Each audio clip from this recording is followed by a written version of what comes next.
Perfect. Thank you guys for attending. We will start with public comment. So we have one person written up for public comment. According to policy number 903, public comment, which is limited to 3 minutes, should be directed to the presiding officer rather than individual board members, district employees, or members of the public. For confidentiality and privacy rights, specific comments regarding particular individuals must be communicated privately to the school board and superintendent via email at psdschoolboard@penridge.org. The first person we have is Ms. Shannon Harris. Yep. Am I right spot? Yeah. Okay, great. So I am just asking more for total curiosity.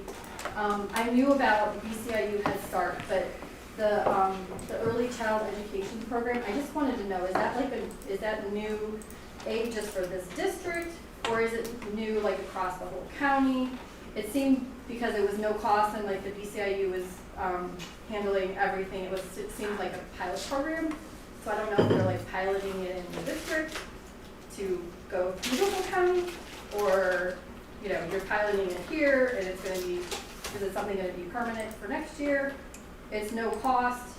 So then if it goes through and everything's great, they're going to be using our facilities. So I know a lot of times you just have partnerships with the BCIU. So are you going to be charging them to use facilities if it's a permanent thing? Just general questions. And do you know, like, are they already doing this program in other, this may be for the BCIU rep, are they already doing it in other districts in the county already, and it's been like successful and they're just doing it? So that's it. Nothing. Right, thank you. We're going to start this evening with the Personnel Committee agenda. So first, what we have is some job description updates that we have stated before. Once we start to get some openings, we're going to be looking, Tara's going to be looking at the job descriptions and updating them. So she's going to go over two that we have. So we have the business administrator job description. The only change is the title, which will now be Chief Operating Officer. We also have the Aquatics Program Manager. So we are removing the pool chemical certification. Pool chemicals are now taken care of by certified members of our custodial team, and this is part of their contract. We are also removing collects fees and rentals per business office guidelines. So right now, the aquatics director still collects the rental forms and schedules the events, but the payments go through the business office. And then we will be adding assumes lifeguard duties for the high school health and PE classes. And so previously this was handled by an aide that worked for the district. No longer works for the district, so our health classes and physical education classes are scheduled in the afternoon that use the pool. So the aquatics manager will come in the afternoon at the end of the day and handle the lifeguard responsibilities. That would be during that class time. So this is during his hours that he normally works? Or? Yes. Okay. Mm-hmm. Yeah. Now, I know that one of the board members had a question in regards to at the end, could you just, I know you went over that before, could you just go over why that's now being added to the job descriptions? So we are adding that to all of the job descriptions so that as we hire new employees, they're reviewing their job descriptions, they understand what the expectation is of their job, and by signing their job description, they're stating that they understand what is required for their position. So it's not a new regulation? It is not. It's our own decision that we're doing that. Okay. Yes. Anyone have any questions? Yep. All right, perfect. So next, there's a discussion of nutritional service job descriptions. So the first three job descriptions, the school cafeteria manager, school cafeteria specialist, which is a cook, and the school cafeteria worker, there are no changes to the job descriptions. Again, we're just adding that on the back page where they would sign off on their job description, just stating that they understand the expectation of the job. And with me tonight I have Mr. Laura. He is going to talk with us a little bit about the assistant director positions and realignment of the responsibilities. Does everybody know Bill? Yes. Yeah. Pleasure. How you doing? Good to see you. So we're looking to bring in we had an assistant director position which encompassed financial and food service roles. We're looking to, and more basically was an office position more than going out into the building. So we're looking to move the finance piece to the business office and then fully make the assistant food service director role in the operations part of the business. So they'll be out doing quality assurance, food safety checks, ability filling for managers. So we'll add another piece to allow us to have somebody to be in the building, more hands-on opportunity. And then this will just give us more support in the district in areas, again, with food safety and quality assurance for our students and our community. That's the assistant director of culinary food? That's assistant director of nutritional services. All right. Oh, So there was an Food assistant director of nutritional services, which the title would be changing to assistant director of training, quality assurance, and food safety. okay. And then we also have an assistant director of food production, and we would be adding to that title, assistant director of culinary food production. Training quality, so we're on the training. This is a revision of the current job, so It there's no is. new hire. Correct. No new hire, just realigning what the role would do. And your office is taking over some of the Yeah. financial part? Yes, so Dan and I have talked at length about this. We have a situation where an employee is leaving the district and we see an opportunity to restructure, put more of our nutritional services assets actually in the schools, working with in the kitchens and with the employees out there, and working on the product, which is the goal of Bill. Bill's main goal is to provide nutritious product for the kids. So we see this as an avenue as another step in towards that goal. And Dan is developing a plan within our department to make sure that from the financial side of it, everything gets done that needs to be done, and we'll divide that work up. And That's good. It's so- hard to do a job when you have dual responsibilities. Yeah. That's much better. Yep, so we want to take that, financial piece off of Bill, and we'll have Dan do it, who's more than qualified to take care of every financial, aspect there is. So that's the mission at this point, is get more assets out into the buildings. Good. Any questions? What was the assistant food director one? Is that the culinary food production? Is So- that a new position? Or? It is. Same position Just we the currently addition. have, just like revamping the title. That's fine. Yeah. I just want to make sure. Yeah, that's Ms. Carpenter that has, provided catering meals that for the board in the past, so that's the position that. I see the organizing tasting events during school. Yes. Can you throw us an invite? Yeah, Food we'd love to events. have you come out, yeah. Everything they've made here is so good. It's a way to try to get the kids excited about, new things. Oh, right. Get them involved and Mhm. let them help make decisions on what we have in the cafeterias. Good. It's all about feeding kids. Correct. Well, thank you so much. That's it. That's it for personnel. Our next personnel committee is scheduled for June 10th. May I just make a comment about personnel? If possible, I would like to publicly commend Tara and her team for their efforts, their recruitment efforts recently. Right now, there's a teaching shortage in the Commonwealth, and I think many years ago, we would have around 15,000 student teachers in the pipeline. And my numbers are correct, I think there's about 5,000 that schools are vying for. So she has spearheaded a very aggressive recruiting campaign. Millersville University, East Stroudsburg, more recently my alma mater, Penn State, and she's having screening interviews, and I think we have some attractive candidates for the future, or at least having folks in our bullpen. So I just wanted to commend you and your staff for leading that charge. Thank you. Thank you. Thank you. Just a quick comment on that.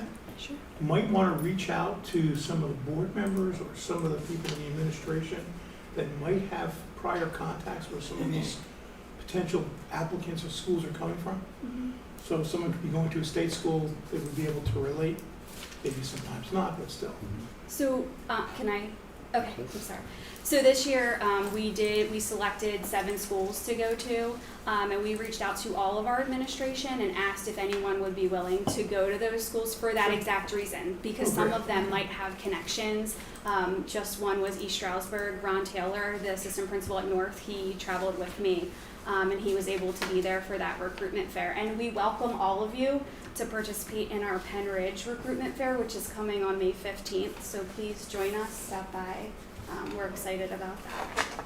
Do you know the 7 schools off the top of your head? If you don't, it's no big deal, just curious. So I know we went to Penn State, Millersville, Kutztown, Okay. East Stroudsburg, Moravian. We did Bucks County Consortium. Near Pittsburgh. And we went to University of PERC, which was Pittsburgh, Duquesne, the Central Pennsylvania schools. Okay. And to add to that, Tara actually already told me that I was going to wait for it, but Angela beat me to it, to congratulate them at the school board meeting. But she said that they met with 159 interested candidates, and of those, 59 of those candidates applied for positions within Penn Ridge, Good. which is Good fantastic. success. It was Yeah, very they're successful. really doing a great job. Awesome.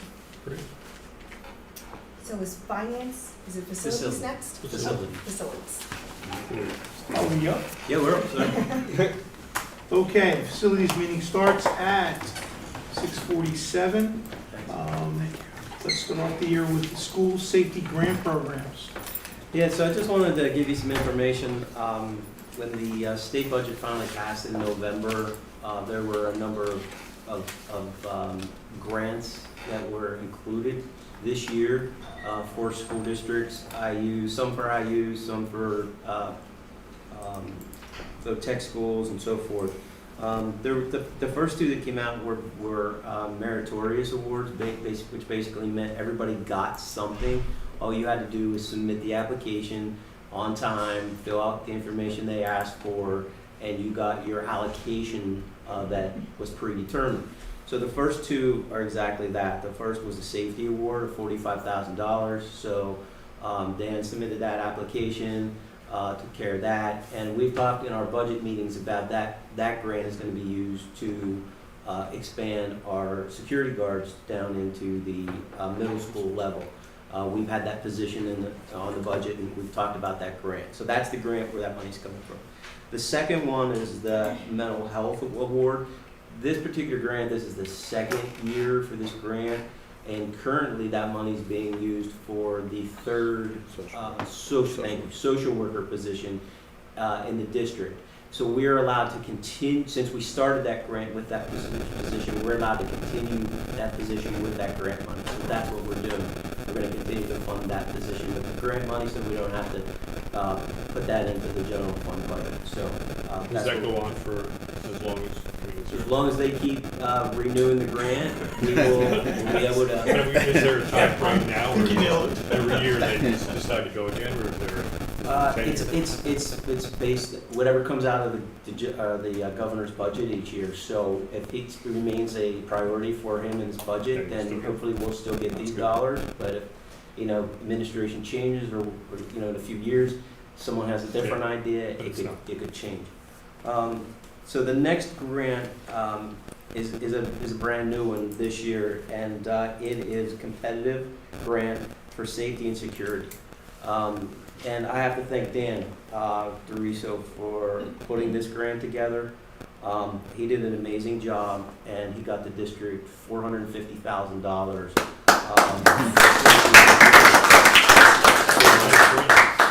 It's one of those things where you do a ton of work, and very rarely do you get rewarded for it. Because these are competitive grants, and we live in the wealthy part of the state.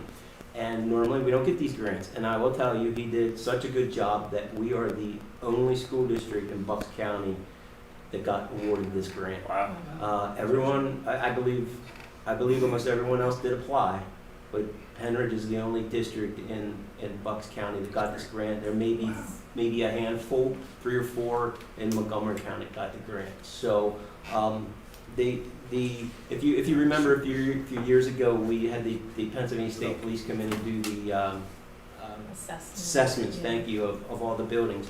And they laid out certain things that we should work on. So what Dan did was there's certain tier level 1, tier 1, tier 2, and tier 3. And this grant, the state really wanted people to work on tier 1 items, so tier 1 security items. So what we're talking about is things like door lock handles, electronic access to the buildings, help me out, barriers, bollards, fencing, things like that for the building. So Dan built the grant with those things, and I truly believe that's why we got awarded. We did not go for tier 2 or tier 3. We followed the guidelines, and I believe that's why we got the money. So Are there matching funds associated with it? not with this one. And Great, that's good. I believe we have 2 years for this. 2 years to spend this money. So Kelly and us will start to put together a plan to spend these funds. That's awesome. Nicely done, congratulations. Very good. Very good. So these three are definitely in place. And then if you remember last month, we actually passed a resolution to apply for yet another grant for building maintenance and renovation and stuff like that type of stuff. And SiteLogic is working with us on that, and that grant's due the state at the end of this month. So that was a few weeks away, and we won't know about that one probably until the fall. And that is in the same ball of wax where it's in the competitive basis. So Pittsburgh, Philadelphia, bulk of the dollars. Yes. And then you're gonna look at the rest of it spread out amongst the rest of the state. And because we are a high-functioning county in the state of Pennsylvania, we get a little bit slapped on the wrist for it. But that's okay. That's all right. That grant, districts can ask for is up to $5 million. And we've identified our lighting project district-wide as something that we would want to go after with this grant because electricity savings, that's utility saving costs, projects like that are something that they have listed as something that they would find helpful and would help us, so, if that makes sense, so. Any questions? Just how many grants do we go after a year? How many are there? I mean, how do you pick which one? Just I don't understand the whole thing. Just, so these are kind of new. okay. Certainly these grants from the state. We've always had the federal programs grants, and they're really, this is what you get, fill out your grant application, and it's really one of those meritorious things. You just fill it out and kind of get the money.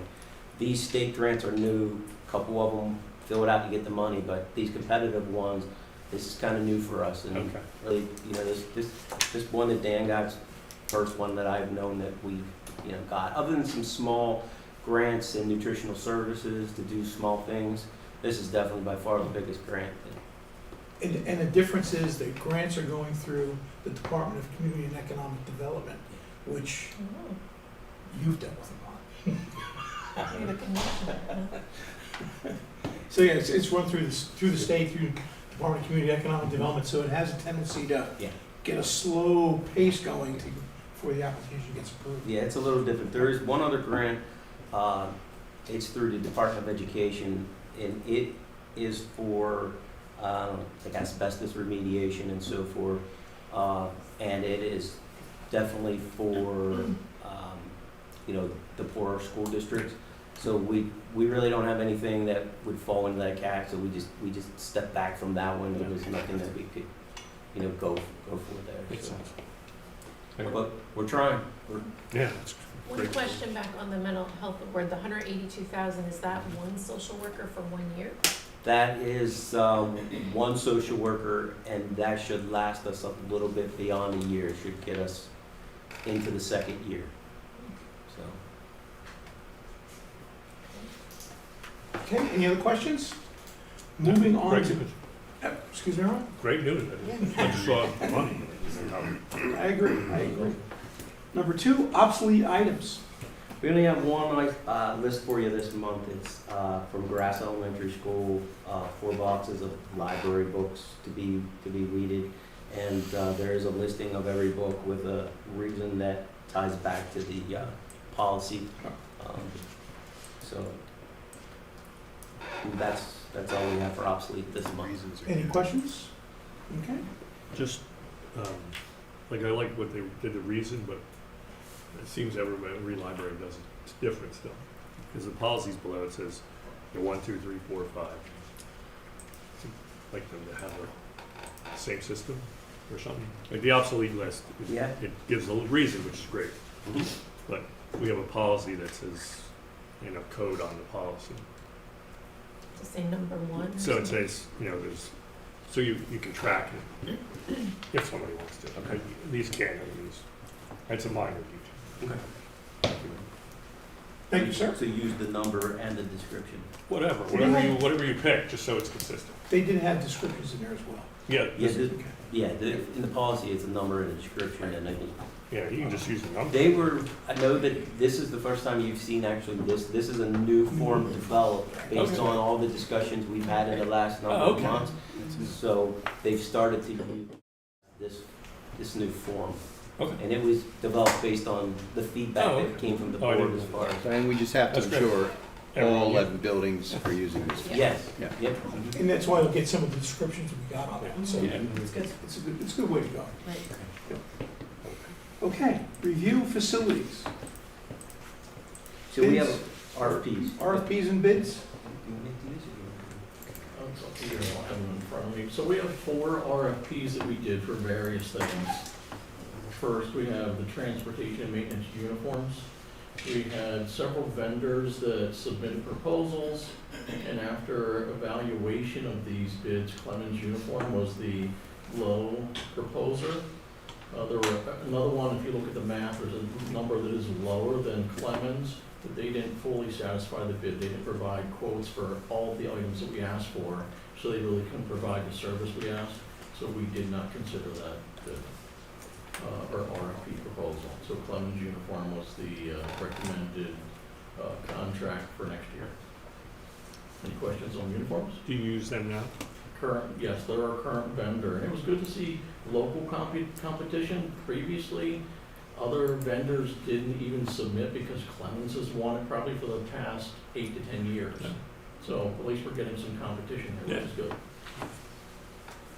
All right, next we have medical waste. So this is the waste that's generated from our nurses.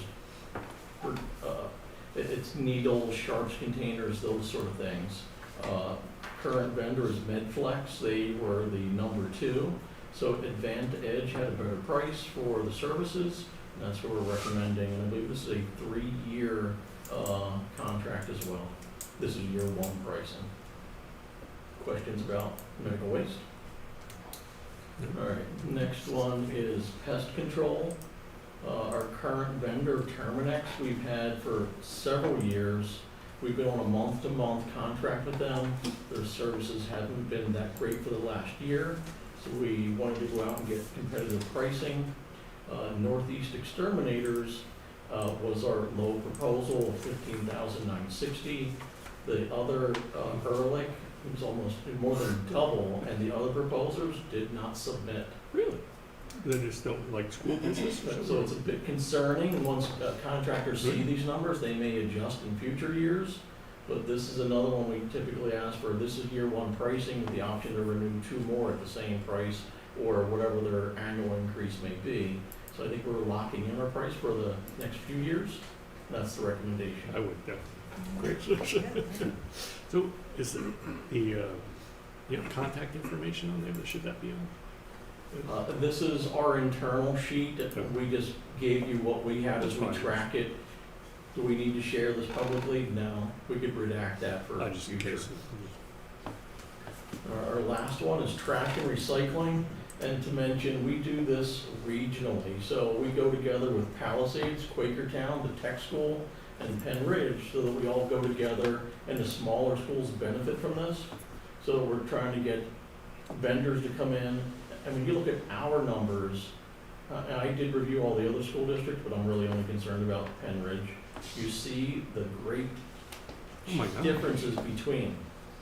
And Republic Services is our current vendor, that they stand to benefit by, they already have the containers on site, they don't have to purchase probably 20-some large 8 cubic yard containers per site, so they have some economy of scale benefit to get this. I think that's why you see the number, but that gap is unbelievable. And this, again, this is a 3-year contract. Every 3 years that we've done this, and we've done this for more than 10 years regionally, that every year feel like it is so low, it's such a great price. Next year, you feel like they know what the competition is, and they're gonna adjust. This is an increase of about $10,000 from this year, but to go with vendor number 2, that's double. So we're gratefully requesting Republic Services for this contract.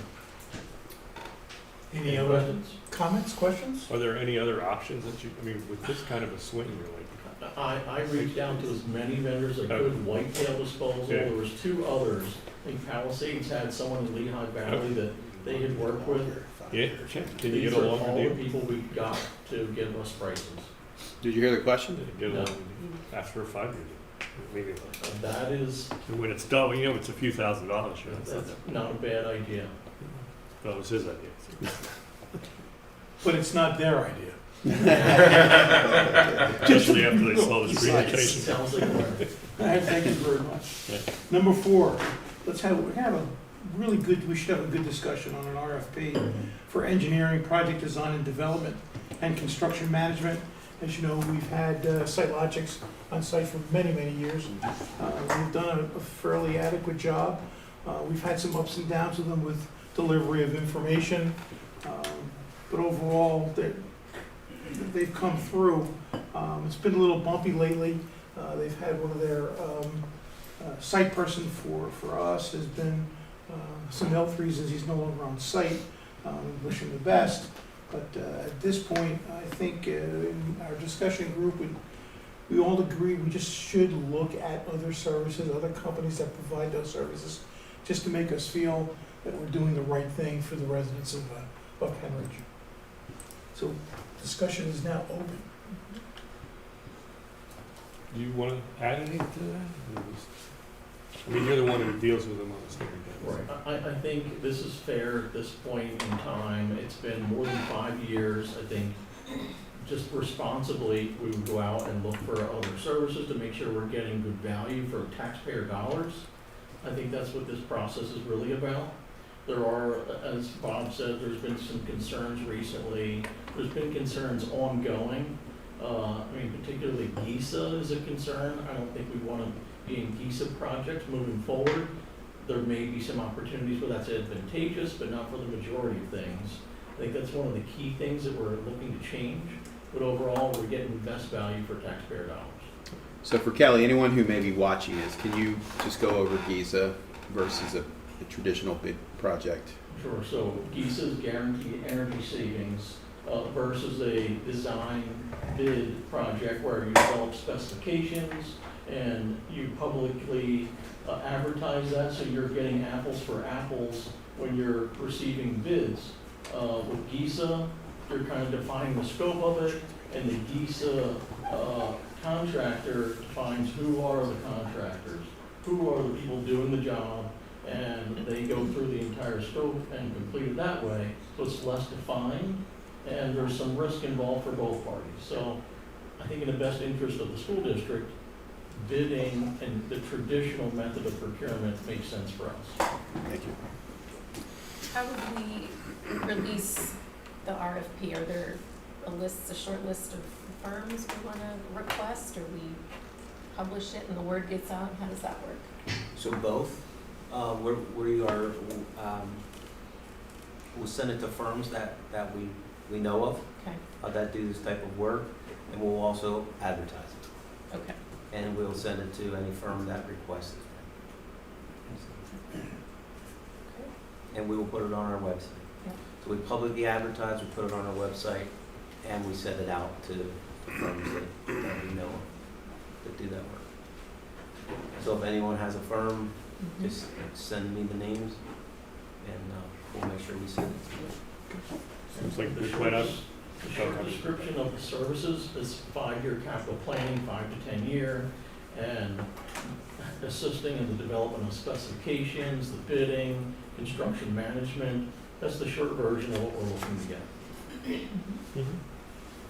I think it's a good idea. Yes. Do you guys have any?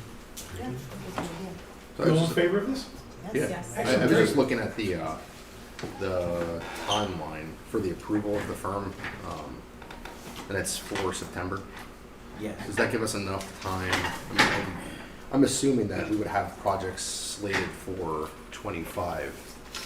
But would that give us enough time in September to be able to have those projects ready for 25 with a new, if we had a new firm come in? 25 would probably be pretty light on projects. All right. I think, because we would expect a new firm to do their due diligence and go through the buildings before they started to talk about projects. Right.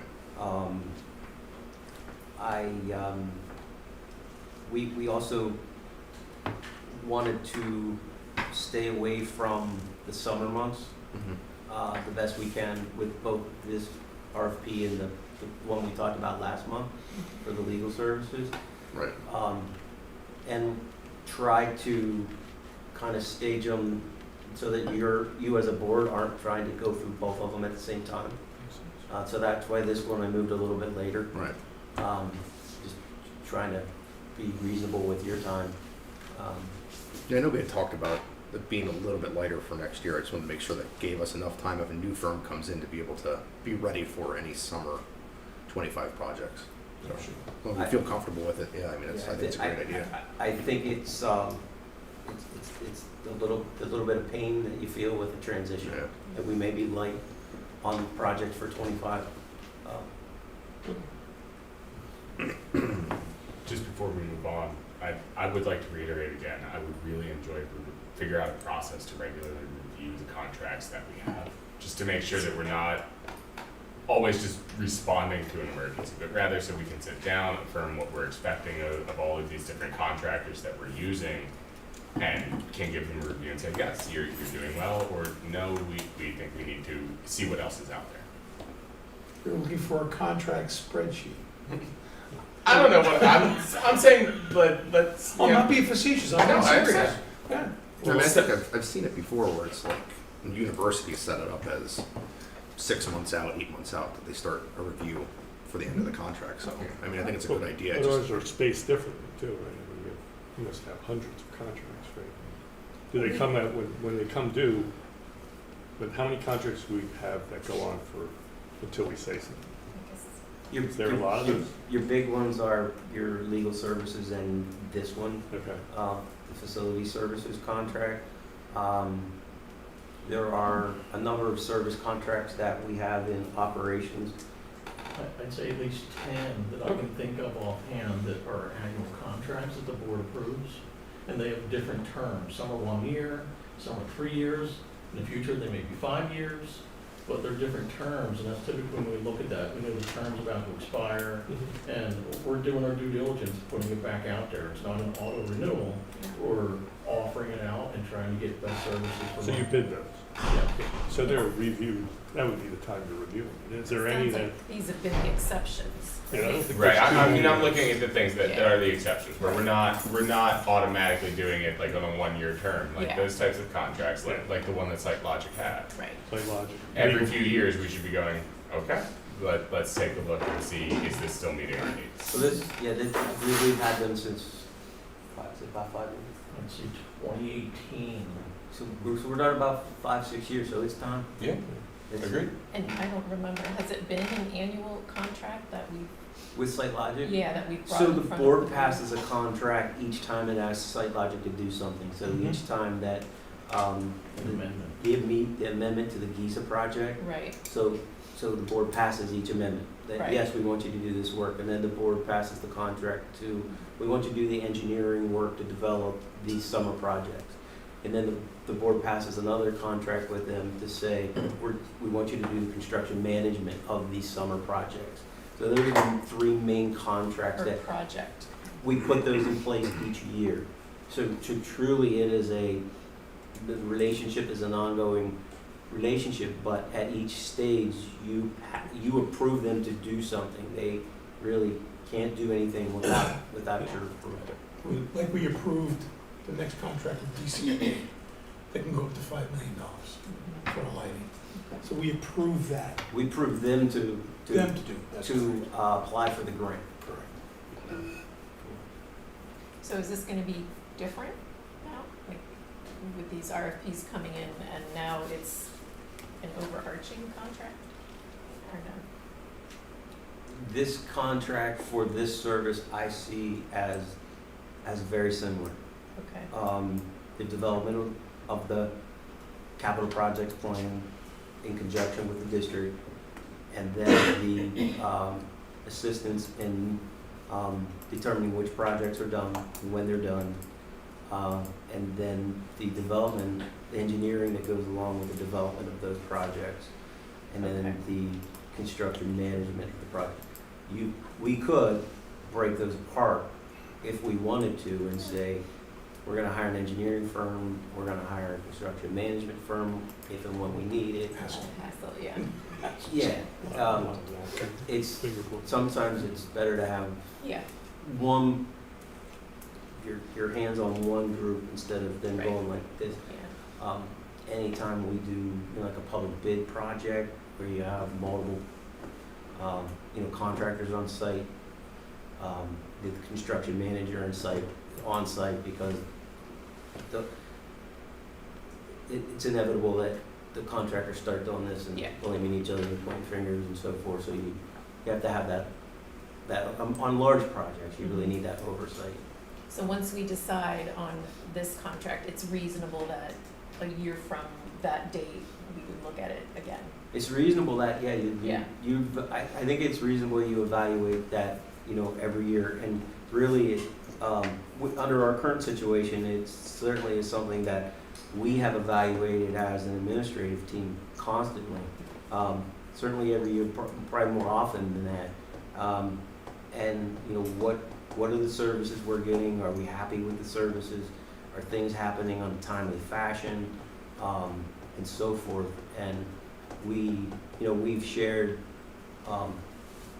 that information with Bob, who's been, the chair of the finance or the facilities committee for some time, and he's well aware of the current situation and status. So it's I think it's something that, as a board and as an administrative team, that we're constantly looking at, because we're talking about a lot of money for these projects, and we are talking about our most precious resources, and our most expensive resources are these buildings. Yeah. Our most precious resources are our children, but the most expensive resources are these buildings. So we have to make sure that we keep these assets in working order. So, Okay, and it's a constant job yeah. with this many buildings. It's a big district. Any other questions? Hearing none, we're gonna move on. The next scheduled facilities committee meeting. No, hold on, we don't want more. Do it? Oh, I'm sorry, that's right. We're gonna do buses, bus bids. Oh, I didn't see that on Sorry. my list. Your favorite part? I wonder why you're sitting there doing it. I apologize. It's not on my, I'm sorry, it's number 5, maybe, mine says next meeting. I'm sorry. Okay, number 5. I'm just telling you what it says. Number 5, request permission to seek bids for 24-25 replacement buses.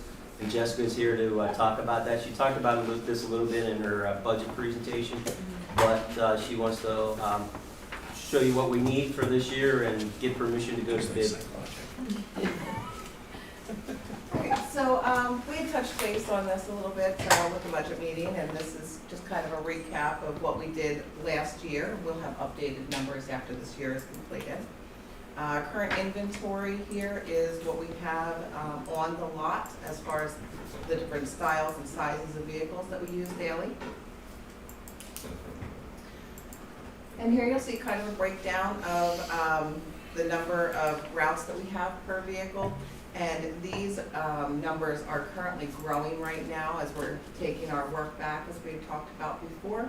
And they'll continue to grow again next So the year. routes per day? Or And yeah, 53 routes for full-size buses currently. per day? per day. Right. Home to school. So Right. these numbers are just your morning route and your PM Yeah. route. It doesn't include all of our additional work in Is the that middle the of the day. spare column? Yes, so the Okay. spares, those are Okay. doing all those other sorts of things. And that's per day, you do 23. Those are the vehicles that we have available to do those. Okay. I hope that we never have to do 23, Okay, I but was we get wondering. close. Here's just kind of a breakdown of the age of our fleet. We're trying to get as close to the 10-year mark as possible. That's where we get our best bang for our buck with our reimbursement for the PE.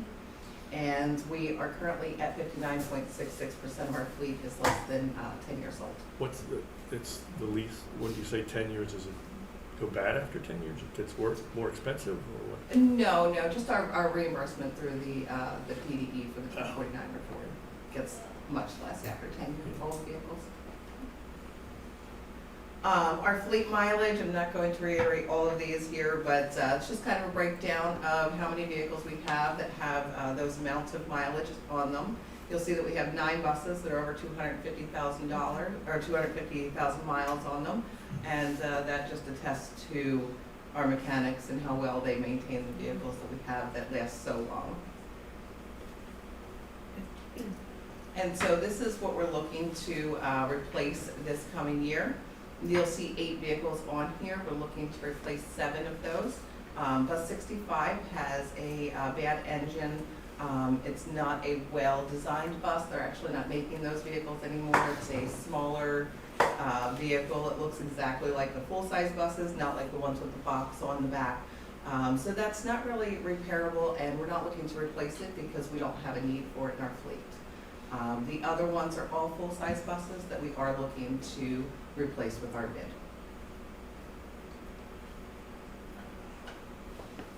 So you're replacing a lot of them about 10 years old, is it? Yes, so when we had talked at the budget meeting, we had talked about, and these are not our oldest vehicles in the fleet, but these are the vehicles that have those Max Force 7 engines that are just, they're garbage and they're very expensive to maintain.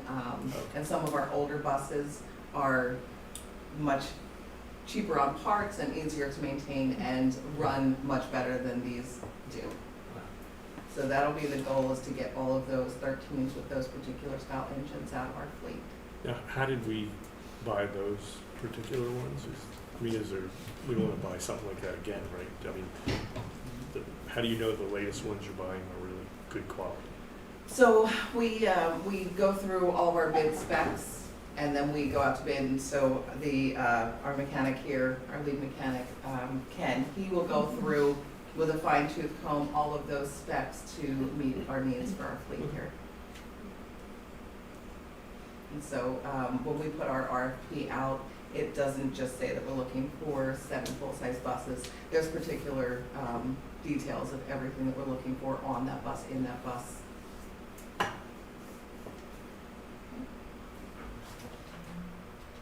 That's all I have for you. And Any that's questions about it? in the budget? Yes.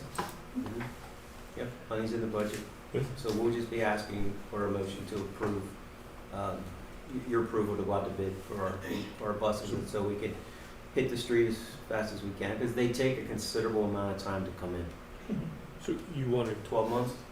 Was the last time, it was 12 months, wasn't it? Getting better. Getting a little better. You're probably right. So actually, the year before, it took 12 months.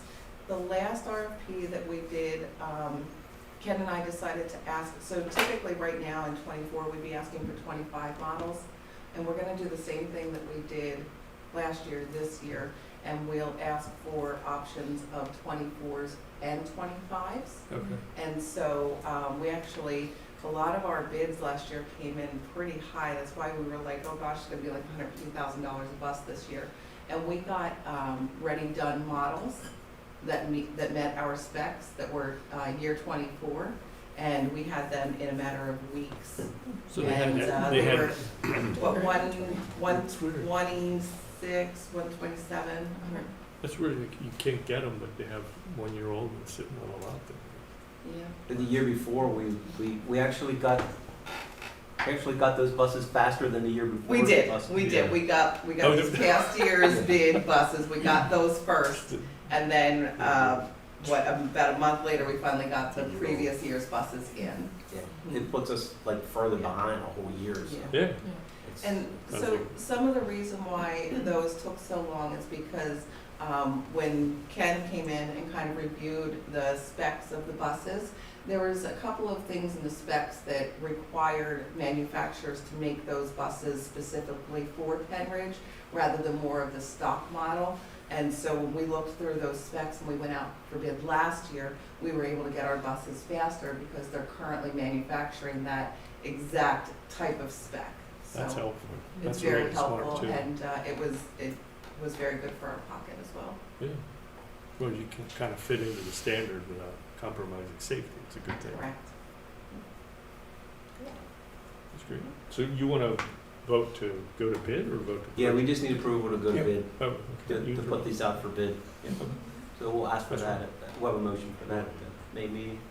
And we try to do it, now so that we can go through the bid process and hopefully get the buses as fast as we can and implement them during the school year instead of after the year's already over.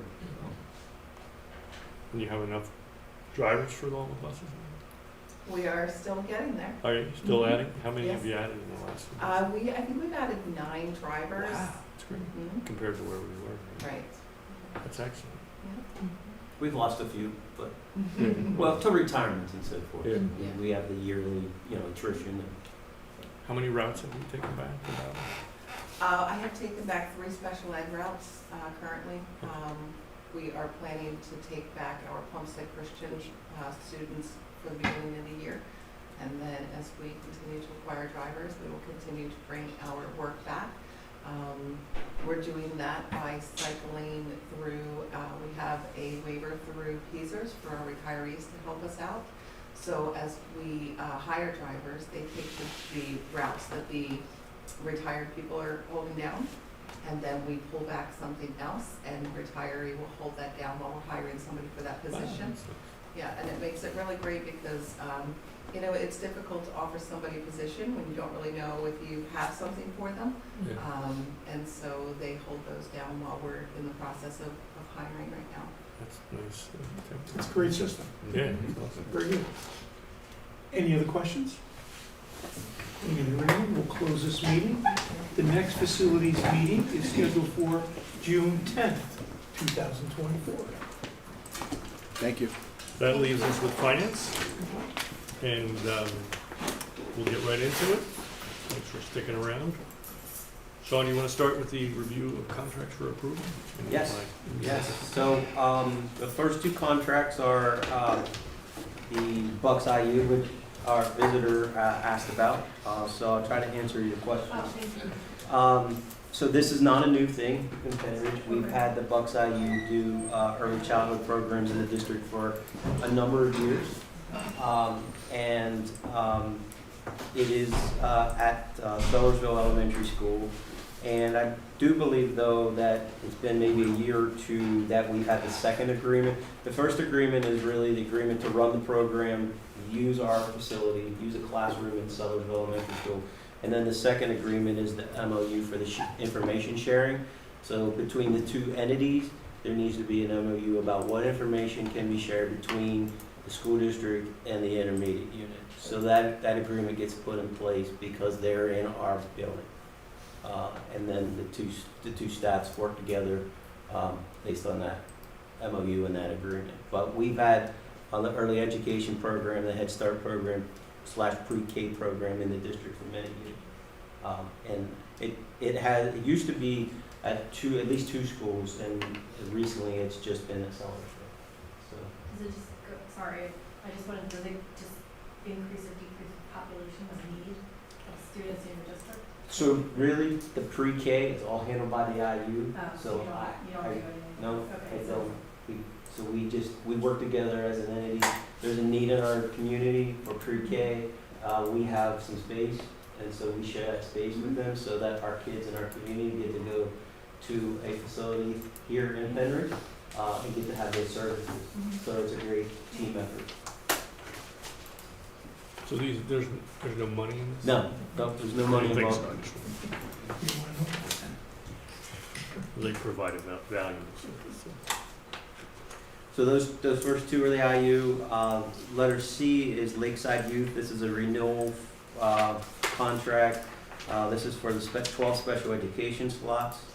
Our in-school counselors, 6.6 of those for next year, and you can see the cost associated there. So this is a renewal of the current services from Lakeside, and that's special education services. Now, why do we use Lakeside?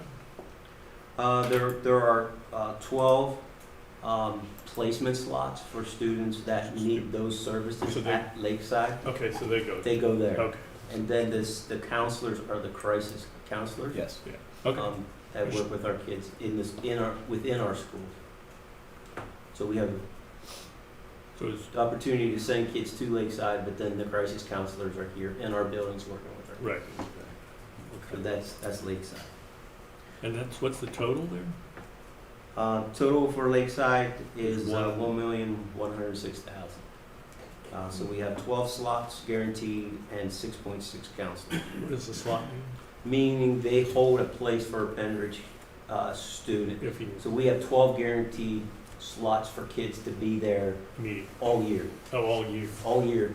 If we need to put a kid in to Lakeside, they hold a slot, a position, place open for us. And do we use them? Yes, Okay. Please, all 12? yes, So, but if we don't use them, we still pay for correct. Okay. But we have them, like if we had 11 there, it. and we have a kid in that needs that, automatically It goes right in. they go. There's no because waiting list. With no waiting list, because That's- we have purchased that slot. And this is common practice Yeah. with school districts to buy or have boat spaces, as we call them.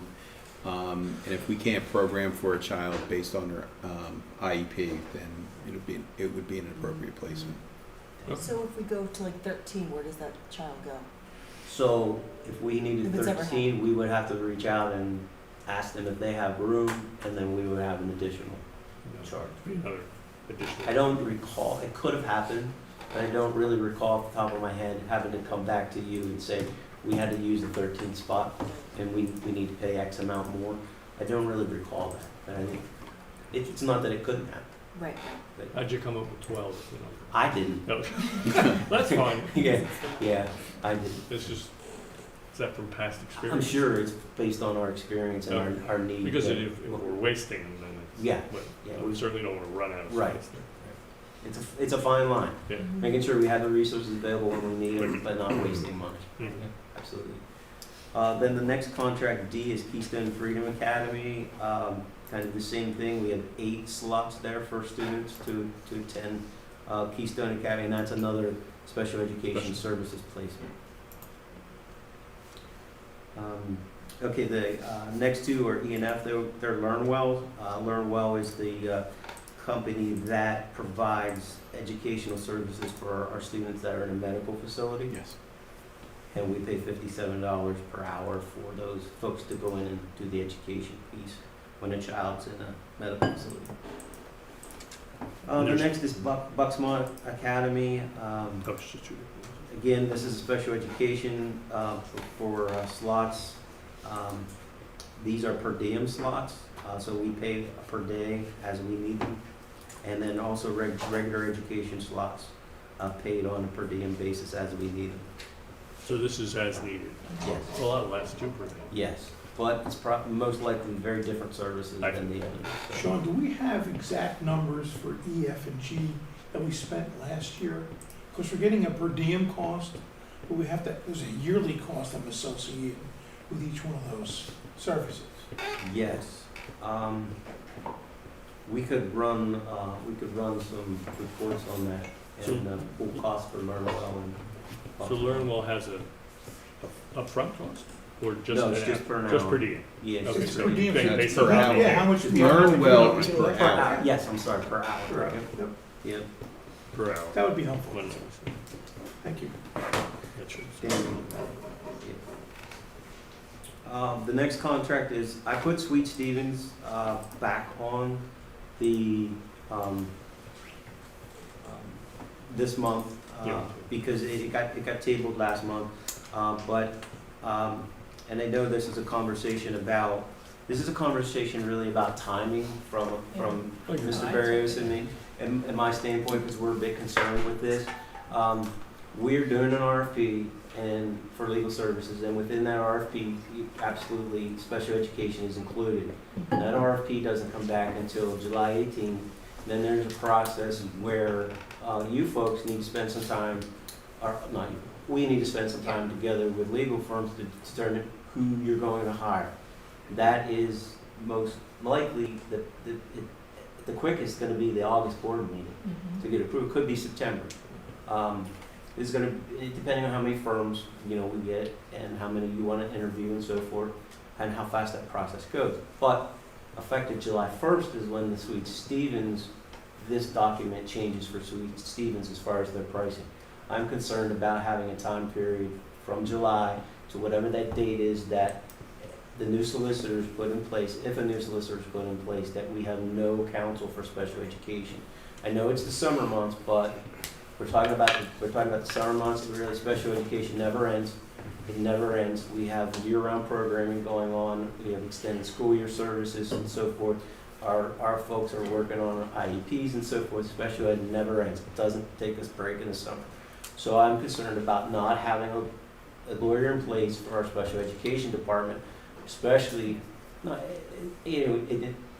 Mr. Johnson's brand new to the district, and to kind of pull that support out from under him, even for a few months, until we put someone else in place, I don't think is the smartest thing for us to do. My suggestion is we put this back on the agenda, we approve it, and then whenever you guys decide who the new firm is, who the new special education attorney is, we put them in place, they take over from that point, and we're covered through the. Yeah, so we're not, so this agreement right here wasn't locking us into a contract, so No, to speak. it's It always- was just a notice Pricing, of that their Prices fees were change. increasing. Yeah. And it's delineated here. So I think there may have been some confusion that why are you doing an RFP for Eckerd Siemens where you have Sweet Stevens? Sweet Stevens is our special education solicitor, our firm, and are providing an excellent service as far as my estimation. And it was just a notice of that their fees are increasing effective July 1. So Sean and I have had some meetings to discuss this, and we don't want to be exposed without having legal counsel with respect to special. Be an issue.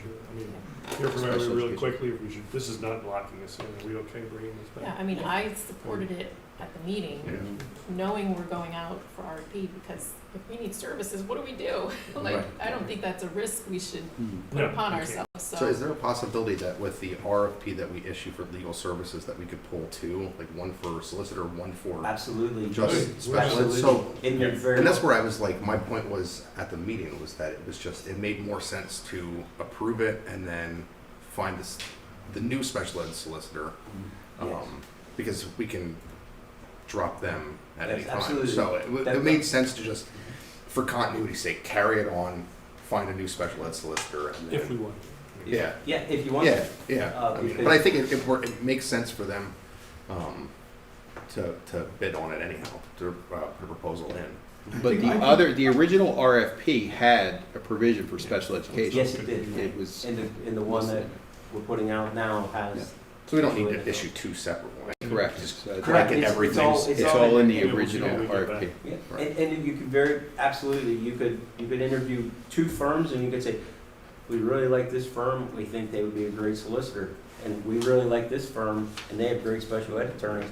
We would like this firm for special ed and this firm for, or you could interview a firm and they have everything. Right. And you could say, we really like these folks and we want it all together, we're gonna go with them for everything. It's totally up to you, Right. as a school board, how this works out. Well, I agree. we're good to go. Yeah. Yeah, I'm fine with bringing it back to the agenda. I just wanted to make sure that we had clarity on that RFP discussion before we move forward with it. Thank you. The next one is Legacy Studios. This is to provide the senior and undergraduate portraits for 24-25. Mr. Keddy's here in case there's any questions. I am here. Again. But we will be moving away from Life Touch and going with this new company who has been fully vetted. And there's been a number of companies fully vetted by Mr. Keddy and his staff. Mr. Palmer was involved with this. And so I think they've done a great job looking at a number of different companies, and they pulled together the best package. And this is really a one-year deal. We want to evaluate the Yeah. company, see what they're like, and if they do a great job for us, then we have many more buildings that have portrait contracts also, so. But this is just for the high school for this year. Okay. The next is the Art of Education online platform for art development. This is for professional development for the art teachers. Always very difficult to find good professional development programs for some of the specialists. So this is a program that Dr. Scheid found for art educators. The next one, letter K, MTI production. This is the high school musical for next year. And this is top secret. You'll see many, many, many lines blacked out in the contract. Redacted. Because even you are not allowed to know That's good. who it is. Our awesome director, teacher wants to have that privilege to surprise the kids and let them know who this is. So that's why you have so many lines blacked out. The next L, Toasty Toasty fundraising. This is the annual magazine and cookie dough fundraising at the middle school level. The next M is City of Bethlehem. This is an extra duty contract for the police to cover the senior prom on June 1st. Now, a little bit about this one. This contract, the police department must know if we're going with them by May 6th, which is, of course, before our voting meeting. But simple fact is, we need police coverage for the prom. This is the police department we used last year. The stuff just was a little late getting to us. I want to be able to go back to them and say, yes, get our police officers for the prom. Actually, Mr. Ketty needs to be able to do that. Go back and say, yes, get our police officers for the prom. They need to know by May 6th so they can get them scheduled for our June 1st prom. How many are there? How many police officers? Do you know? Two, Two. like literally, we received the contract last week, and as soon as we received it, we moved it forward, so I'm gonna be clear about that. But it is a matter of ensuring that we have the proper security at the event. Now, what I will say, in all that, in speaking to the other administrators, we very rarely have any problems there. Junior prom, we're at Lehigh University, they supply that as part of their overall contract. At the venue that we have the senior prom, what we need to do is contract out with the local police, because it's not a one-stop shop. How does that work, Sean? So you need to sign the contract before that, but we don't have approval? I think we need to give them approval to move forward to schedule, and then can't vote. we'll follow up with the signed contract that you do. Okay. But we need to let Mr. Ketty go and say, sign it, Does anyone have any objections? move forward. No. Right. If we don't tell them by Monday, I we won't be able to schedule it. I know, we have to. You got it. I know that's happened before, so it's not controversial. Yeah, we just need to get the police and officers in place, so Yeah. you can take care of that. Thank you. Sean, can I just ask you something going back to the art? Is that for 1 year, Jay? For the professional development of the art teachers? I believe. And do we know how many art teachers are there? Do you know? Did each school have one? How many art teachers do we have in this district Per year. per year? No. Oh, yeah, 12 of Access them. for 12 art teachers. 12. and- 12. Yeah, it says 5% discount for 1 year, Thank so you. I'm assuming Thank you. so it's an online thing. Right. Thank you for the quick lookup. Not lucky, And the last contract we have is our special education services contract with the IU. This is an annual contract. This is for the special education services that we need to purchase from the IU for programs that we don't have in the district or can't supply in the district, or perhaps it's a program that there's only 1 or 2 students and we need the IU to kind of pull services for those for those services. So, this is we will actually be billed on what we use, but this is what we're asking them for. This is our estimate, and then it'll be reconciled. How's their pricing there? Their pricing, just like the pricing for anything else, has went up because the price of human capital has went up. Yeah. So their prices are going up. But, They didn't say that at the IU board meeting. didn't they? They were showing how little they raised it, so. Well, maybe But they get a lot prices of haven't fun. went up as much as others, but they went up. Oh, yeah. And sometimes we need more services than other times. Just They're a great partner to work He with. took the IU hook, he got it. Yeah. on the agenda Very, page for it, it says Special Education Services Agreement 2425, and then it lists a price. Is that the right price? Like, I'm trying to, it says 4,551.243. Oh, I think Yeah, that's supposed to be, missing- I think it's it's missing a All comma. right, I just want to make sure that was 4 million, not Yeah. 4,500. I was like, You're getting a great Like, deal. what a I was discount. like, that's really cheap for. Yeah, yeah, if I could get that past mark for 4,000 instead of 4 million. Cool. Get it. so we'll update All right, I that. just wanted to make sure that was supposed to be 4 million. Yeah. Yep, it is Where? definitely 4 million. It's right here, Ron, Oh, so 4,000. it looks like 4,500. A lot less than last Yeah. year, which is 3.1. That would definitely help the budget, That's right? it, yeah. That's it for contracts this month. Okay. Next thing we have is some big results from transportation. First one is brake parts. And you can see all the different brake parts that we need for our fleet. And the low bidders are highlighted in yellow. And there are 5 different vendors, and each of the vendors received at least one brake part. So pretty good response. As far as 5 vendors. The next one is vehicle batteries. 6 responses for vehicle batteries. We're going to go with Wolfington Body and Del Val for the 2 different types of batteries. We are not going to go with warehouse battery, which is the lowest price, and the reason being is they're remanufactured batteries and they do not last. And if anybody wants to buy a crate of old remanufactured batteries that didn't last, Kenny left, but I'm sure he'll sell them to you. Are they from, where are they from? Is that the place in Quakertown? Yeah, I believe so. Right.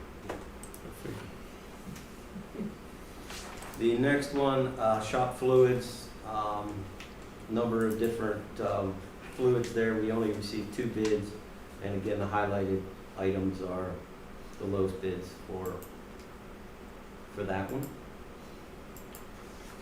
And then the final one is not from transportation. This is for the whole school district. We piggyback on the Bucks IU paper bid each year. So this is the paper bid for all the districts in the county. We all go together to try to get the cheapest paper cost that we can. So the green highlights are the low cost for the paper bid. That's for the IU, right? That's from the IU, yep. So we have some bids we do ourselves, some bids we work with the IU and do. So when you have a choice, how do you bid out something and see if they're low price, or you bid out? So the IU, like me, there's just some things that the IU doesn't do. So they don't do Right. bus parts and things like that. Right. So, but there's some things that I know that, like this, it's very advantageous for us to Gotcha. jump on with the IU because they're doing this for the whole county. And Diesel, they're getting salt. the best Sure. price they can that we can get, so, A lot of volume. yeah, Okay. a lot of paper. Is that it for that? That's it for bids.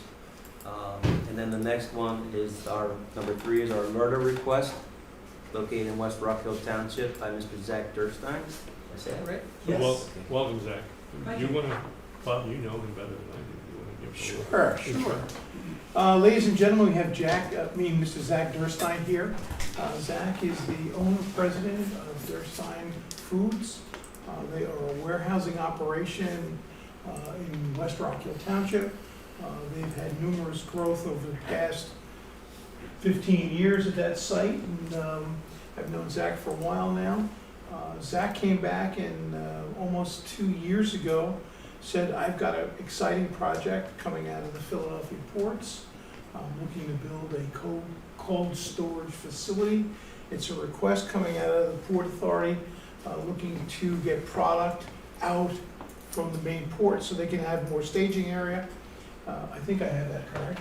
And it's very interesting to see the amount of ships that are docked at the port. I was just there last week.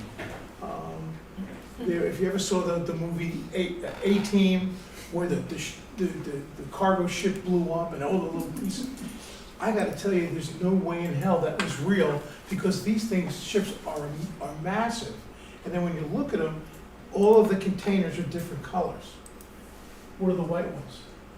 They're not beef, No, they're refrigerated. are The they? white ones are, all the white ones are all refrigerated. So it's an interesting viewpoint to see how all these ships come in. But when you look at a ship and it's got a tier high of and I'm just digressing for a second, a tier of these containers. In the hull, there's another 8 layers. They're just massive. So in this particular case, Zach had put an application out with the Port Authority. He got some great results, and they said, yeah, we think we need to have a partner. We'd like to look towards you, and can you provide us with some cold storage space, high bay space in your neck of the woods? And Zach, I'm gonna leave it up to you at that point, because you have more information than I do about sharing Port Authority. Stand at the podium over here. Anywhere you'd like, sir. You can sit right there. Yeah, You sit right there. Go ahead. Yes, sit right there. Frank, would you bring and see me? Yeah. So I have a few notes here, but I said also a lot of things, same things that Bob said. Good evening, everyone, and thank you so much for allowing me to join you tonight and have some conversation. Like Bob said, my name is Zach Durstein. I'm the president and owner of Durstein's. We're over on State Road, next to a Harley dealership, across from Rock Hill Home. And we've been there since 1995, so it's almost 30 years. We've been in West Rock Hill Township, in business for over 40 years. And we focus on wholesale food distribution. Over the years, we've done lots of business with Penridge School District, delivering them food. We also do cold storage, and in the last 5 years, we got involved with USDA meat inspection. If you remember, during the pandemic, I got some contact from the USDA and said, hey, look, I'm having a hard time getting some of the meat into the country. You might remember that there was no meat in the grocery store shelves. They said, could you open a inspection facility in Sellersville to unload boats from the Port of Philadelphia? We ended up getting that approved, and hence I'm here today. So after meticulous planning and deliberation spanning several years, like Bob mentioned, we embarked on a significant endeavor aimed at securing a second location in West Rock Hill Township. Our vision entails the construction of a state-of-the-art cold storage warehouse facility, promising to usher in a new era of efficiency and excellence. Furthermore, this venture pledges to create employment opportunities with the addition of 40 new jobs spanning across warehouse roles, administrative roles, and mechanical engineering expertise. It goes without saying that such a project comes with substantial financial implications. In our pursuit of our goal, we're exploring avenues to optimize the financial support. The only incentive program we're eligible for is the LORTA program. That stands out as a vital resource.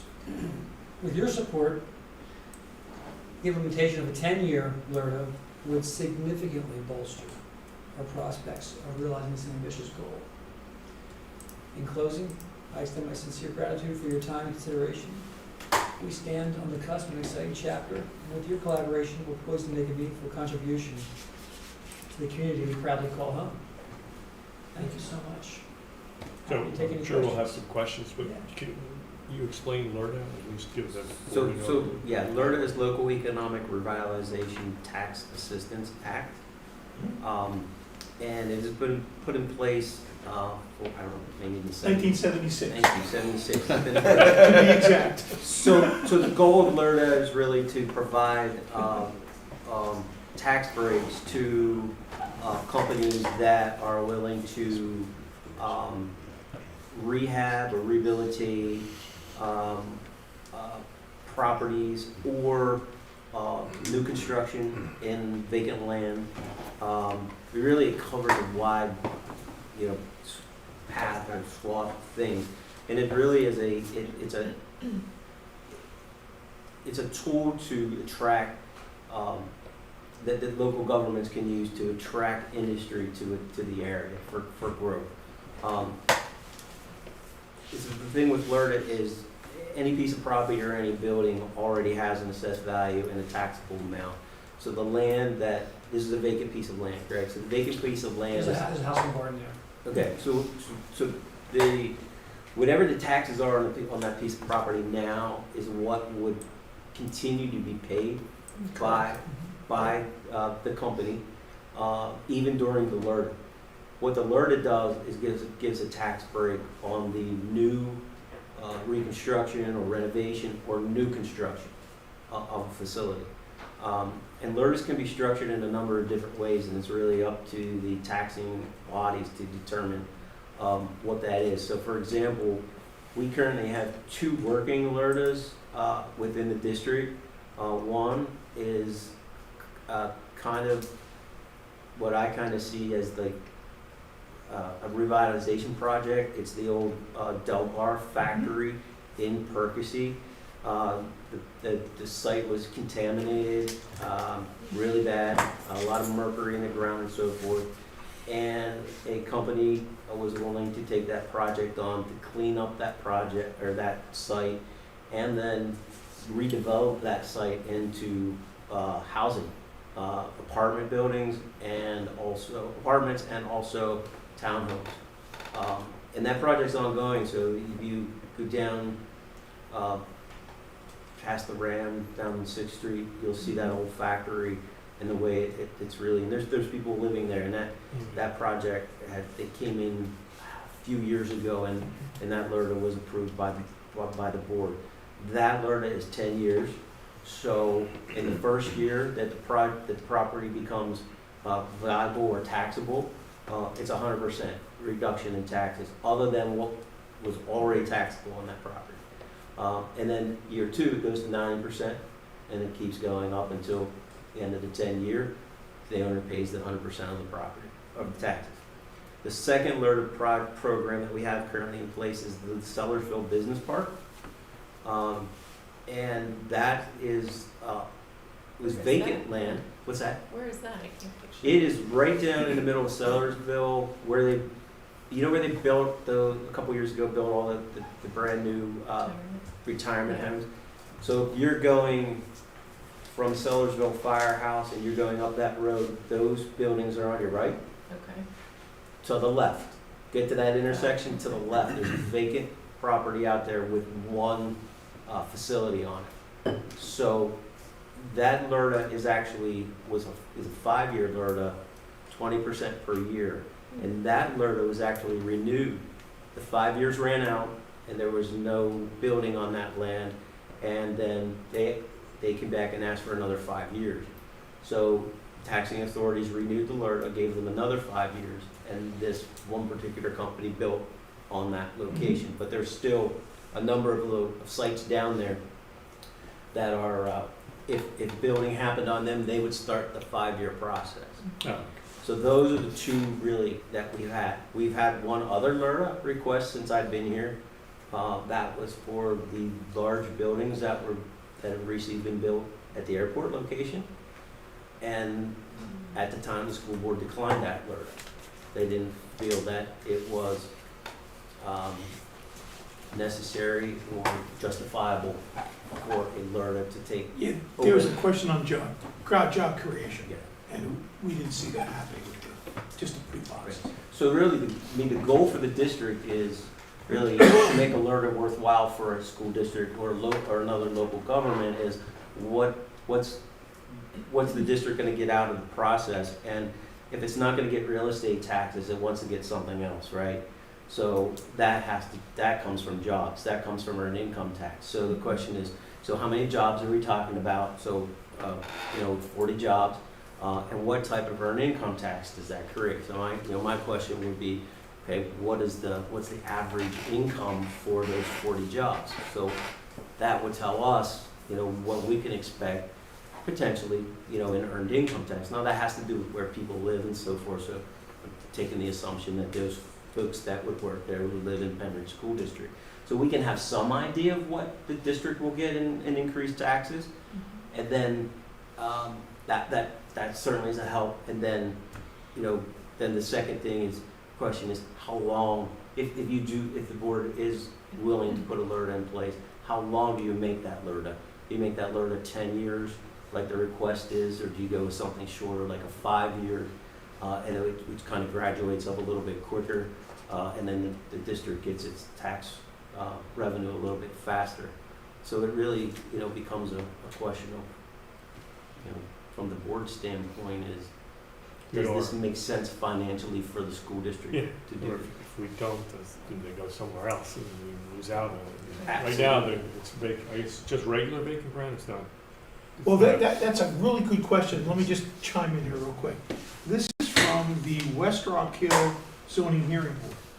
And they put out their approval.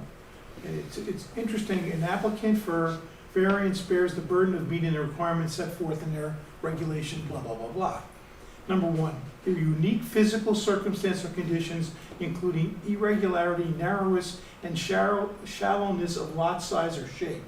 2, no possibility that the property can be developed in strict conformity with the provisions of the zoning ordinance. 3, hardship has not been created by the applicant. 4, will not alter essential characteristic of the neighborhood. And then the board finds that the board is satisfied that the property suffers hardship related to configuration, grade differential surrounding road network, presence of steep slopes and wetlands, which prohibit reasonable use of the property. And they've agreed we will move forward with that. So I mean, they've done a good examination of the property, and that's one of the criteria for making sure that you can look at a LRTA district. My recommendation, 10 years. In both cases, we've basically gone out 10 years. If we don't develop it, then we get the same rate. Of course, we lose out the first year, but it's a building. I mean, there's a benefit to us in the long term, which is in the meantime. So in a 10-year LRTA, each year the tax income revenue would go up by. I assume the more difficult the property, the more we'd be likely to give it because someone else may not develop it. It's pristine land. Somebody else may come over. Is that a zoning board hearing? Yep. For zoning, or is that actually approve of the LRTA? This is the zoning board hearing. So that's approve a zoning change? Yes. So have they approved the LRTA in West Rock Hill? No, they have not. Okay. We're gonna start, again, the process is, you start with the school district first, the largest taxing body of all 3 of them. If you don't get the school district, the LRTA program doesn't work. Seriously. Okay. Okay. You can have 2 taxing bodies. So you could have the school district and a county, or the school district or the municipality. Either or, 2 or 3. You need 2 or 3. So we really look at working with the school district first. That's the biggest bang for your dollar. Go after the township, and then after the township, the county likes to be last. So that's the process. I like the idea. It's a lot of jobs, 40 jobs is a lot. If we could help out, 'cause Yeah. especially so we're really not giving up revenue and gaining for the school too. It's just delayed, but it takes a long while to come up to speed. The buildings don't get built that quickly. But it's from when you occupy or when you get. When That's you when get the the occupancy permit, that's when the taxes go. you know all about that. Yes. Yeah, once you get the occupancy permit, Sorry. then the property becomes taxable, and once the property becomes taxable, then the LRTA kicks in. Okay. So really, the board needs to decide, 1, if it wants to do it or not, and 2, what are the The terms. terms Yeah. of the LRTA? And it's simple for, Mr. Miller to pull together a resolution, but what's your time frame? When are you looking for an answer from the school board? Say ASAP. The sooner the better. That is true. Sooner the better. We'll probably like to discuss. It would really be, the sooner we can get it done, then we can move the next step, which goes to the municipality and go through their timing issues. So there are timing issues, and we'll probably look, and I'm just saying, I'm helping Zach on this one, but kind of coordinate that with county government at the same time. So that's how you do it. Is this is a random question. So it's incoming from the port? Some of the products are, yes. So it's gonna be direct from port like, does this constitute a customs facility? There's no, Currently, the product does come direct from the port. I'm not sure I understand your question though. so if you're bringing direct from port, it's not being governed by customs. It's gonna go through customs at the port and then come in? Yes, All it's right, not a foreign trade zone. all right. Customs That- at the That's what I port. was just making sure, so. Yeah, that's right. Yep. So there's an opportunity then, possibly, that we could get, like, career pathways involved and, Sure. you know, just try So to. would students have the opportunity, once if this were to be approved, you're up and running, to maybe if they're interested in entering this field of employment? Sounds great. We've always used some young guys and girls that want to And- get involved. I think you said initially 40 employees, That's, That's our goal. but you would probably grow, I would imagine. if Yes, this- correct. How big is the mill? Phase one's 100,000 square feet. The full build-out's 158,000 square feet. Good size building. Yeah, it's expensive, so Lerner would be critical to the success. Yes, that's a good movie. Where are the meat imports? Mostly Australia, Australia. New Zealand, I was just curious. Brazil, and This is Nicaragua, and What's Ireland. Ireland. They will have meat too. we'll bring you a whole container. Heck with a case. Volume pricing. Picnic at the barriers farm. The other benefit is there's 0 children in that building, There's no children there. right? So there's no more, No worry about Good tax. educational processes. always meet the budget. I would, like, if you could send me just what you think the average salary would be for those 40 jobs, Certainly. so that I can do some calculations on what the EIT possibly could be for the district. I want to reevaluate that, Bob, before you send it to me. Okay. Look at that. Great, good. Then we'll get together and I'll send it to Bob, send it to you, is that good? Yeah, absolutely. Okay. Absolutely. I'm gonna throw it out to the whole board and get all that together, make sure everybody gets a chance to look at it. Do you want to, anything else? I think that's Yeah. it. Yeah, I think Thank got you it. for coming and sorry you had to wait. No problem. Thank you so much. for Thank this. you. I really appreciate it, buddy. Thanks. Feel Good free luck to with reach out the anytime you have more questions. Excellent. Okay. Okay. No, we're back to Sean. Okay. Next thing we have is our 2 budget presentations for tonight. First will be technology. Mrs. Miller will do that. Hello. Get connected here. Is it okay if I sit right here? You can sit wherever you want. That's it.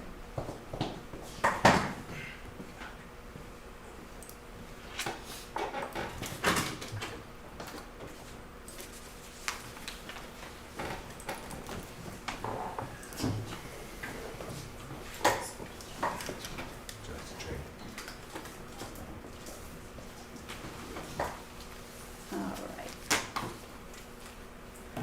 Okay, so I'd like to present the technology budget for the 24-25 school year. And I'm gonna go through these major object by major object, and then I'll give a description of what's in each major object. We'll look at what the budget was last year and what the proposed budget is this year, and a little bit of the variance and where some of the variance comes in. So the first major object would be the 300s, and that's purchase professional and technical services. And within this object code, probably the meatiest item here is our Microsoft campus agreement. So it's all things Microsoft, all the licensing for the campus. So it's the individual workstation licenses, it's the server licenses, it's Teams, it's SharePoint, it's anything Microsoft. We are part of a consortium with Bucks County IU. So Bucks County IU actually goes out and does the negotiation for the pricing for Microsoft. It's economy of scales this way. I think there's 4 or 5, maybe 6 districts that take advantage of them going out and actually doing the negotiation for us. Then there's also, within this object group, is some networking, consulting, and support. So if we not run into, but if we're working on a project that requires maybe different networking skills than my team possesses, we do go to a company we've been using for the past 10, 12 years now. They're called JLR Consulting. We don't have a contract with them. We use them as needed. So it's just time and material, basically. And we also go to the IU sometimes if we need some additional support or some additional help. So an example of something we would go to JLR for is right now we're replacing all the switches within the district. And for the initial configuration of these Cisco switches, pretty specialized stuff. So we'll go to JLR, they will actually start the configurations for us, and then they'll do the knowledge transfer to our guys. Chester, is he still back there? So he's been very, very integral in this project. But that's an example of what we would use them for. We also belong to something called the Technology Pool Consortium, and this is all 13 school districts within the county split the bill for. It's actually an attorney with, is it Sweet Stevens Katz? Do I have that right? So, gentleman named Mark Walls, he is the technology guru as far as solicitors within the county, and in fact, he's statewide. So we, by belonging to this consortium here, we can pose any question technology-based on the legal side. So right now, we're getting a lot of advice from him for AI. As you know, we're starting to dabble into the world of AI, and there's privacy concerns and whatnot. So that's part of this Technology Pool Consortium support that we get from him. Then there's E-Rate Consulting. So E-Rate is a federal program through the FCC that has funding available to school districts. We are a 50% school district, so certain things that we go out and contract for are E-rateable, we'll call it. We do have a consultant that helps us through that because it's pretty technical, and if you don't have your I's dotted and your T's crossed, it kind of falls apart a little bit. So we do have an E-rate consultant that we work with. And then the last probably major part here is for staff training and development, so I can keep my guys going either to a conference here or there, or we have a subscription to a training, an online training service as well. So last year we came a little bit over as far as year-to-date expenses. We came a little bit over. We had a very large E-rate project last year, and that was that switching project. And the E-rate consultant charges a percentage of what we're spending, and I underestimated that a little bit last year. So anyway, so this year coming in just maybe a little bit more at $163,350. So that is an increase of about $14,000 there. The increase for that variance from last year to this year is a little bit of an increase in the Microsoft contract and our help desk service as well. So the 400 object code is purchase property services. And what you're looking at in front of you here is a breakdown of our leasing, our equipment leasing. So we lease our 9th grade laptops and all our teacher laptops and the administrator laptops. So we're on a 4-year cycle, so this way we can flip everything every 4 years. So you can see going from lease, year 4, 3, 2, 1 there. The lease that we're entering into now is a little bit higher than some of the other ones, just because equipment costs have gone up. So this year we will be refreshing elementary teacher laptops. So that is also gives us a little bigger chunk than in some of the other years. The 3 or 4, was that just a good year to buy? So, well, no, yeah, it might have been Or misworked, is just but that numbers? is not like a full replacement cycle. So you'll see year 4 of 4, now year 1 of 4, we're middle school teachers Those and are 4. elementary teachers. And then the high school teachers, we do 40 to 50 a year, so we don't do them all at one time. So, and that year, it was just simply the 9th grade laptops, the high school teachers and the administrators. Where the other year, even the year 2 of 4, where we didn't do like a whole group, we had STEM, so we had to like refresh the STEM labs, and that was a little costly, the STEM 2 ones. We have pretty nice machines. How in much there. did we pay last year, or do you have, was that in the next slide? So last year Yeah, just would have curious been what, 2 of 4. you said total lease payments are $995? So total lease payments were That's $995, $915. Yeah, So that's for this year, for 24-25. right. And what was it for 23, 24? I don't have. Just have it, just see So how I much think it more was, we're paying. so it was a little bit less last year, just because, let me go back, just because the laptops that we just are getting rid of were a little bit less expensive than the ones coming in. So I can get you that number. Yeah, just see how we're doing. I know it's going, everything's going up. Everything's going But up, it's not going up. but I can get that for you. Okay. So the second part of the purchase property services are contracts, kind of infrastructure contracts and subscriptions, I should call them. So security, so our MFA software, our firewall software, XDR is our endpoint product. So it's our next generation antivirus, basically. So we use Palo Alto XDR, and then we have another product that we run on top of our XDR, and that's called Bullwall. And that's, so it's always scanning to make sure that we're not picking up viruses. And these products will stop like computers in their tracks. So we kind of joke and we say somebody got bullwalled, because if they get bullwalled, that means the computer thinks, at least thinks they're doing something that could be construed as malicious. It'll take it off the network. It'll just stop them in their tracks. So, and then we have to see, was it a real, malicious, or did they just think it was a malicious, or did Bullwall just think it was malicious? So it's all part of security. And then there's also the maintenance contracts, and that would be our VMware, which is our virtual environment, Barracuda, which is our email archiver, Jamf is our iPads MDF, so manage, or MDM rather. So our mobile management program. SmartNet is all things Cisco.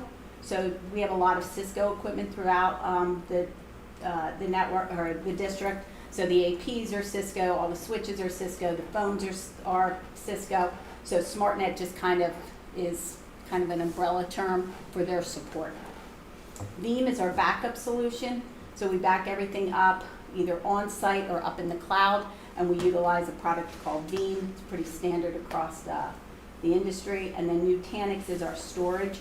So anything that's stored here, which is also our VM environment, is through Nutanix. And you have to pay subscription fees for every one of these products as we go along. And then we also have a little bit of money thrown in there for computer maintenance and repairs for things that aren't covered under warranty. So anything that's kind of like aged out, or if that would also be a one-to-one that isn't covered by an ADP, accidental damage protection, and we're getting it fixed. We don't carry ADP, which is accidental damage protection, on the teacher machines, and every once in a while they break one too. So if we want to get that repaired, that's a line item in there as well. So total contracts then for this part of the purchase property services is $314,000 and some odd change. Okay. 967,681. That's what we paid last year. Thank you. So this year, Ron, compared to the, what was it compared to? That's for all 400? 995. Yeah, that was for all five. Thank Okay, you. that's all we got. Thank you. So went up a little bit. So the difference between last year's budget and this year's budget, there is a variance, and if you're playing along on board docs, there was a mistake in the board docs presentation, so I have to re-upload it there. The variance between 23, 24, and 24, 25 is actually a decrease of 4,637. If you're playing along in board docs, it says 8,000, so I apologize for that. I didn't catch that until it was actually sent up there, okay?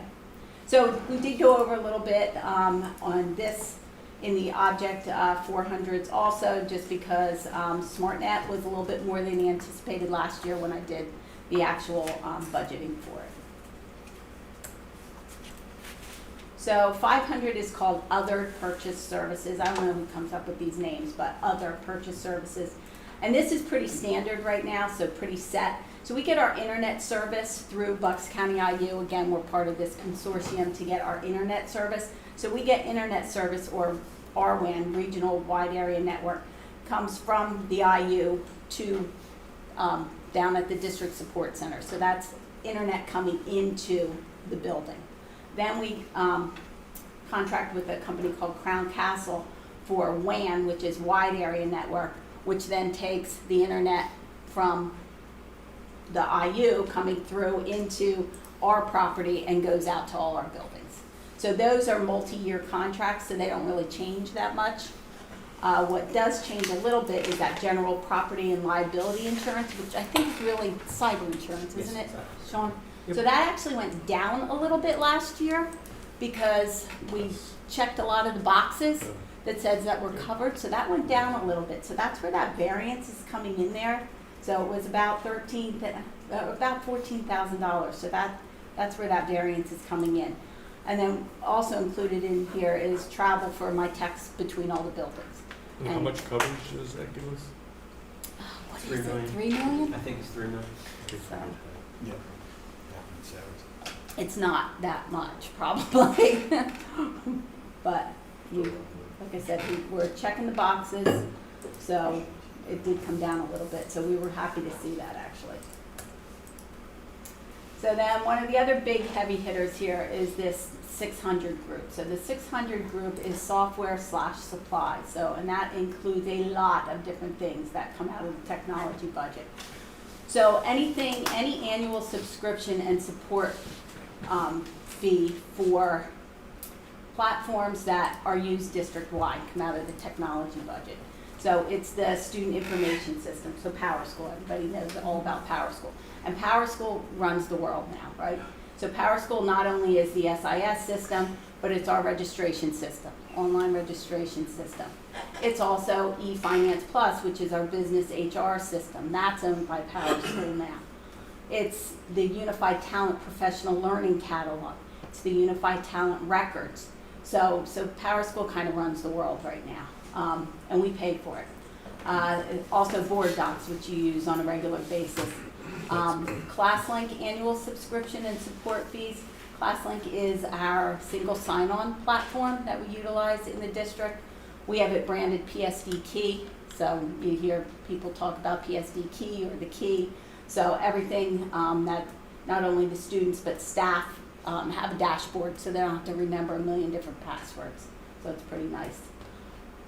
We have a classroom management software package. It's called NetSupport, and that is from grades 6 through 12. So that does allow the teachers to be able to view what's on a student's computer while they're in their classroom. So that helps out with maybe the kids who are a little more distracted, we'll just say. So they can see what's going on their computer, so they can't be looking like they're paying attention, but they're really, playing a game or something. So there's also the mass communication platform in here. So we're looking at, again, another PowerSchool product here, which is called School Messenger, to replace Blackboard Connect. So we're still taking a hard look at that, but that would integrate seamlessly then with PowerSchool. So it just makes it easier to pull groups and to send messages, so principals would find it easier. There's also a module that has to do with parents being able to call in for attendance. It's called Safe Arrival, and we're pretty excited about seeing that. So we're having another demonstration of that, I think, on Monday. So looking to see if we can get a little bit more integrated with the mass communications there as well. Then since this is software and supplies, supplies are also considered laptops and iPads. So it's all kind of lumped together. So the middle school technology, the laptops, we do not lease those, we do purchase those. So that is all included in this 600 object level as well, and the elementary student technology. So for the elementary students, it's laptops, grades 3, 4, and 5. So this year we're purchasing some additional laptops for grade 5. We're on a replacement plan now at the elementary levels. It is not a one-to-one program, but they do have kind of like classroom sets so that they do have the technology available for them. And then at the elementary level, K1 and 2 is iPads. So again, we kind of refresh iPads. We purchase 45 new iPads per year for each school. And that way we can, kind of cycle them out as well. iPads, you get a little bit longer bang for your buck, but eventually it gets to the point where you can't update them anymore either, and then we have to just kind of age them out. This would also include projectors, so making sure that, every classroom has a projector, Wi-Fi projector, adapters, docks, all kinds of consumables, office supplies, cleaning supplies. So 600 really runs the gamut here. So last year the budget was a little over $1 million. This year we're coming in a little closer to 1.2, variance of about $106,000. Laptop price and quantity increase. So depending on how big the 6th grade class is and how many laptops that we're purchasing for the 6th graders, that number kind of goes up and down a little bit. Those support contracts, they increase every year. It's usually a 3 to 5% uplift on most of them. So that also adds to the variance there. And then I picked up a Power School to Canvas integration under my budget as well. So overall, you can see that, yes, we did go up a little bit. The variance is about $101,000, bringing us to a grand total of $2.8 million. We do a lot with it. I think, we try and keep as lean and mean as we can by keeping up-to-date technology within the district. And also now, so much is focused on security. So I think, for what we're doing, I think we're using the money as wisely as we can, I believe. What is the Power School Canvas integration in the previous? Oh, I think it's only a couple $1,000s, Ron, but What does it do? So Canvas is the learning management system, and then Power School is the system of record, so they talk to each other. And I think curriculum was paying for it, now it's just paying for it, so there was a little uplift there. Okay. And that's it. Any questions? Great, thank you. Thank you for your support too. I mean, you guys are great whenever we need something, so much appreciated for sure. Are you connecting? Yep. Yeah, you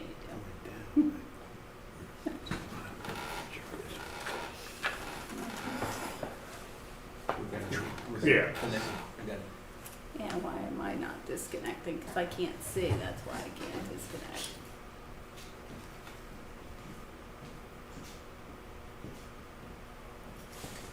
There we go. Couldn't see.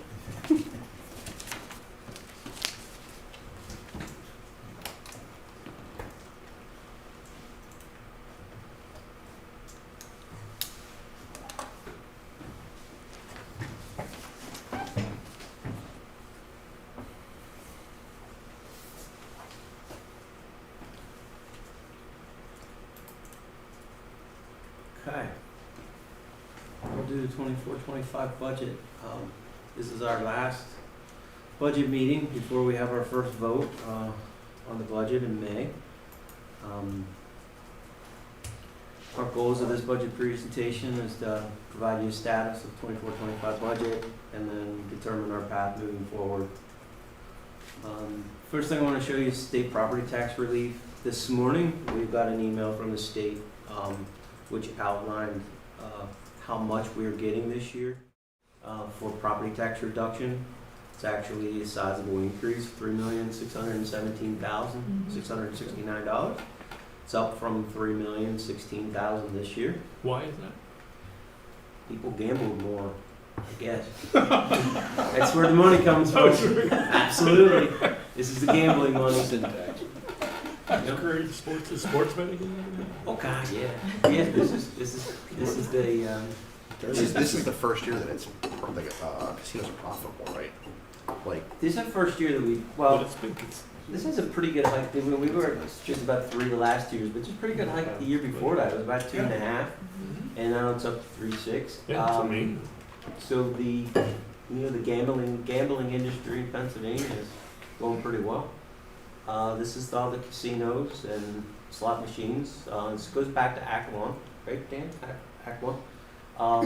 Whereas the gambling money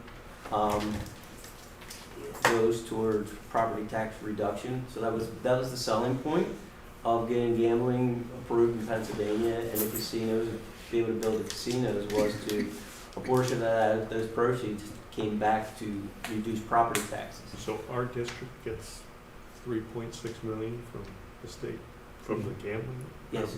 And how much goes back? I mean, it must be, take every district in the state. Yeah, every district in the state gets an allocation each year. And every dollar that we receive has to go back to the taxpayers through the homestead farmstead exemption. Wait, what's So that? every dollar we receive has to go back to the taxpayers through So the the homestead taxpayer farmstead. gets the money back. Taxpayers, That's we're the float for it. State gives us So the they money. will get a lot more this year. Yeah. The revenue. The state gives us the money, then we have to reduce the tax bills by an equal amount. And in order to get the reduction, you have to apply for and be approved for a homestead or a farmstead, which means you own the home you live in, or you have a farm that you live on, and you apply through the assessment office. Each year, the district the districts have the responsibility to send out a notice each year. We work together with our IU to do that as a group. Letter goes out to each homeowner that's not already approved for homestead farmstead, and people can apply. But it has to be owner occupied in order to qualify for the homestead.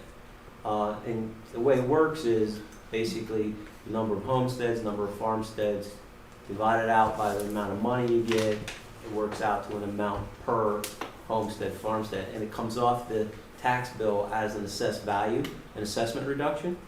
So then the assessed value, if it's a smaller assessed value, when you multiply the tax rate, you get a smaller tax bill. So this current year we're in, the reduction was about $253. The year before, about $257. This should come out to about roughly $300. I don't have the homestead and farmstead information from the assessment office yet. We're due that information right now. So hopefully in the next day or so, I'll get that information, and then we have to actually include this information in our state budget document that the board approves and then is submitted to the state.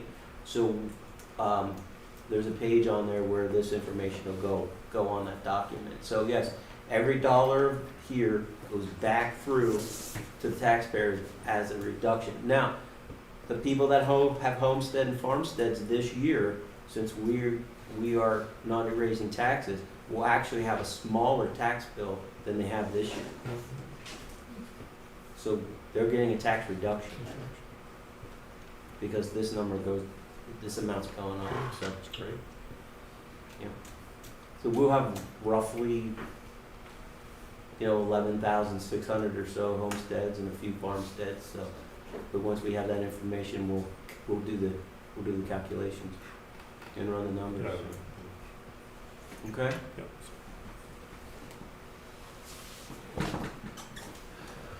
Changes in revenue since the last budget. We've made some changes in salary.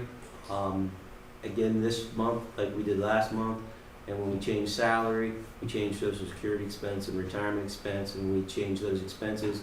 We changed the amount, the state share, which comes back as a revenue source.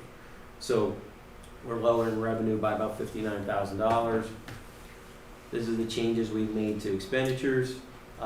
In the budget, we reduced salaries by $284,000, benefits by about $159,000, and then the capital transfer of a reduction of $605,000. Total changes in expenditures are $1,048,766. So that is coming from 600. Where is that coming from? That is, we're reducing the amount of that capital projects transfer. Oh. Yeah, I'll show you on the next slide. Okay. Here's the slide that you saw last month. We had listed that capital transfer of $6,750,000. We reduced the budget as much as we could in other areas, and we took the difference from capital transfer. So the capital transfer reduces from $6,750,000 to $6,144,000. And the rest goes to the budget. So this is the move to balance the budget. So that was the extra you had last year for the most part? This is Six. the $6,750,000 is the reduction in debt service Okay. that we were going to transfer over to You were cap. gonna, okay, that's the, okay. Yeah, with the only caveat is, So you're taking some of that we're gonna reduction? take some of that in order Which to is balance fine. the budget and not increase the taxes. So the No, budget, that's fine, because it's just new. so we're still looking at almost, we're still looking at $6,144,000 transfer to capital projects. And that's before we transfer any surplus at the end of the year. So this is a budgeted transfer to capital projects. Right. Tax. And what does it look like for the end of the year surplus? This year, I don't think it's gonna be quite as high as last year. I'm thinking somewhere in the 4 million range this year, at June 30. To budget.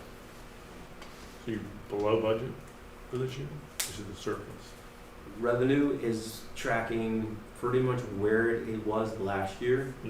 Expenditures are up a little bit more, and we're getting tighter on the expenditure side, Okay. Where does the surplus come from? the revenue side, and a little bit on the expenditure side, but it mostly comes on the revenue side. So you get additional revenue and less expenditure. Yeah, another very good year in EIT collections and a very good year in interest collections because the interest rates have been so high. And, Probably better than anticipated. okay? Good. So those are the moves we made in order to come to the point here of May 2nd, where we have revenue of $159,147,064 and expenditures of the same amount. So the budget is balanced with no tax increase needed, and the increase is 2.9% this year. And just for comparison, last year we were at a 2.95% growth rate. So we're pretty consistent in our growth rate year to year on the budget. So, and that's with a lot of stuff that we had to take, from the ESSER's money and so forth. So it's Angela asked me one day, how do we balance this budget? And I said, just like you eat an elephant one bite at a time. Yeah. And he asked me that back in November, and we're in May, and we figured it out one bite at a time. So it's truly a process. Yeah. It's been great to work through it with Angelo for the first time. He's been tremendous help to me. Well, thank you for that. And I just, in my past life, I was used to building budgets. That was very enlightening and learning experience to go through every school, all of our operations, buses, diesel, our consortium in partnership with the Bucks IU. And I just want to thank you and your shop and Dan and everybody that works with you. I want to also commend you for always putting our students first. That was the main driver, to not cut programs that are, and one of the particular challenges we've had this year is the drying up of our ESSER's funding. And we've negotiated a PESPA contract a year early. It was necessary to attract bus drivers and to give these folks a competitive wage. And we also had a teacher's contract ratification. So I really commend you and your colleagues to really help me learn, but also serve the school district, our students, and our school board well, and the taxpayers in this community, to deliver high quality instruction without, again, furloughing people or just really trying to make it work. And I appreciate it. Good. Thank you very much for those kind words. Thank you for that, Gary.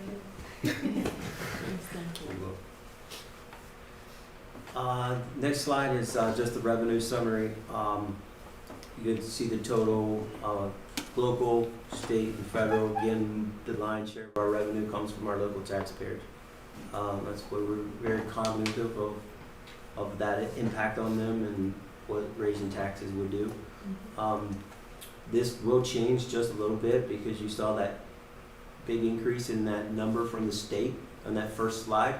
So that number has to slide into the state number, so that will go up. And then the local number will come down a little bit. We'll make that adjustment. Dan and I will make that adjustment in the background when we do the state budget document that we'll ask you to approve at the May meeting. So you'll see a little bit different total not a grand total revenue, but a little different in the local and the state number. So Sean, question on that surplus, would we transfer some of that back into the capital fund or no? We always take all of our surplus to capital. Goes right back, right, okay. Yeah, at the end of, at June, I always ask you to pass a resolution to, whenever that's determined by the auditors, Okay. that goes over capital. And again, this is just the object summary total. Again, it balances total expenditures balance, or meet or match total revenues. But 72 million of the 159 million is salaries, 41 million is benefits. So again, we're a very people-oriented business. And then another 10 million in professional services, which is again, people. Object summary, again, your big pieces of the pie are your salary and benefits, the blue and the orange. And the rest of the budget is made up of smaller chunks. And we'll continue to see that debt service go down as we move along in the next few years. So here's where we're at with the balanced budget. April 15th, the budget secretary. So Ron, this kind of goes back to your question. On April 15th of each year, the budget secretary has to certify how much money is in that property tax relief fund. So once the budget secretary determines that, then PDE figures out how much each school district gets based on the state allocation. And that allocation formula goes the whole way back to when Act 1 came into place back, I think, in 2006. They never updated it. So that allocation formula goes into play, and then by May 1st, they have to tell us how much we're getting. We got that email this morning from the state. They were only a day late, so kudos to them. So we plugged that number in this morning and then threw the presentation up for you guys to see. But here we are on May 2nd. We have a balanced budget with no tax increase. On May 13th, Dan will have the state budget document ready, and we'll have that on the agenda for you. That's the first vote on the budget. You have to vote on it twice. Then we have to make it publicly available for inspection for 30 days before our vote, our second vote. We have to advertise that we're going to adopt a budget. We have a budget meeting on June 10th, our finance meeting on June 10th. If anything happens between now and then, after we pass the budget for the first time, we can make changes, and that would be the meeting that we would work on anything or talk about anything. And then the final budget is adopted at June 17th. And then we have to have tax bills out by July 1st, according to law. So as soon as we vote on June 17th, we allow the tax collectors to release the, not send the tax bills, but we release all that information to go to the printer. And then the printer starts processing the tax bills. So hopefully they get to our homeowners and business owners by June or July 1st. So, okay, that's it. Question? I just wanted to add my congratulations too.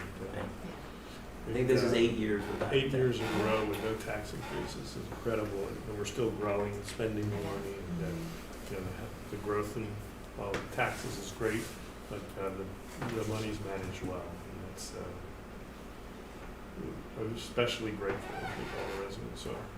There's nowhere in the state where that's happened for 8 years in a row. Especially during these times, Yes. when everything Yeah, is with inflation.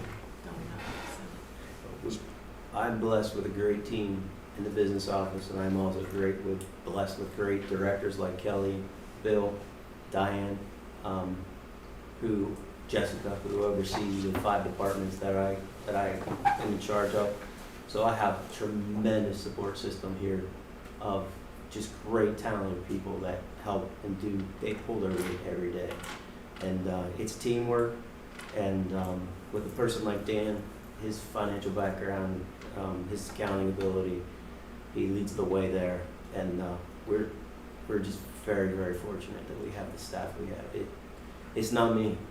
I can't do all this all by myself. It's a great team that steps up every day and does a great job in all of their departments. So, and it's a vast, range of departments that I have. But Congratulations on your promotion.